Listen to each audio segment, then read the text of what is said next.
Sa pagpapatuloy ng direct examination ng House Prosecution Panel sa hostile witness na si Gina Acosta, mas lalo umanong nadiin ang panawagan ng pananagutan sa security officer na si Raymond Lachica dahil sa kanyang malaking involvement sa confidential funds ng Office of the Vice President.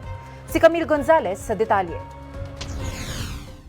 Sa Day 17 ng impeachment trial, hindi na nagpaligoy-ligoy pa si Atty. Ligutan at diretsa ang tinanong ang hostile witness na si Gina Acosta kung may pinapirmahan ba itong acknowledgement receipt o kahit na anong dokumento kay Colonel Raymond Lachica nang ipagkatiwala niya rito ang 500 million confidential funds ng OVP.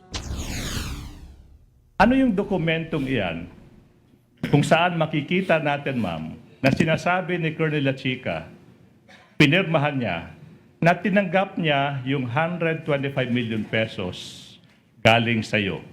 Internal document namin yan, Your Honor. Doon po sa object of expenditures. Si ma'am. Doon ko siya pina-receive, Your Honor. Gitatakan ako og receive, Your Honor. Tapos sa receive, below sa receive nga word, below the receive na word, doon siya nag-sign, Your Honor. Anong sinay niya? Gipirmahan niya. Ang Yun. pirma niya, Your Honor. Iginiit din ni Acosta na hindi niya na ito hawak ngayon dahil matapos mag-comply ang OVP sa liquidation requirements ng COA, ay binawi na umano ni Lachica ang naturang dokumento. Ma'am, wala po kayong dokumentong hawak dahil nga binawi ni Colonel Lachica. Tama po?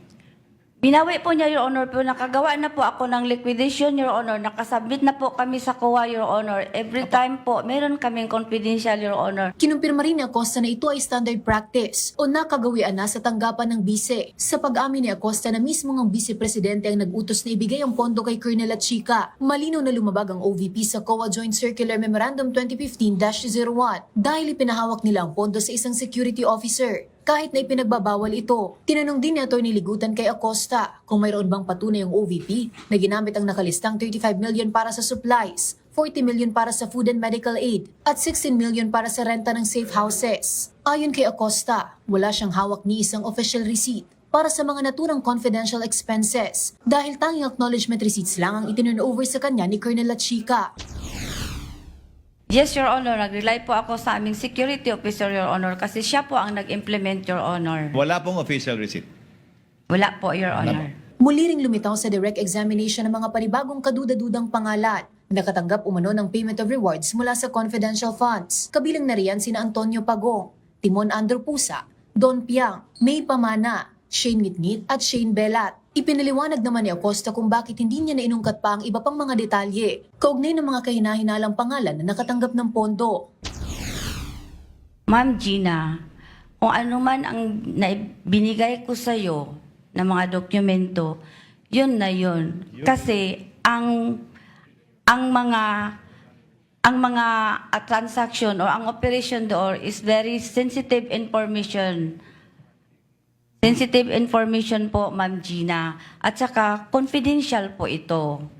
Kaya, kung ano ang binigay ko sa iyo ng mga acknowledgement receipt, yun po, yun. Nagkomento naman sa katwirang ito ng testigo, si Senator Judge Raffy Tulfo.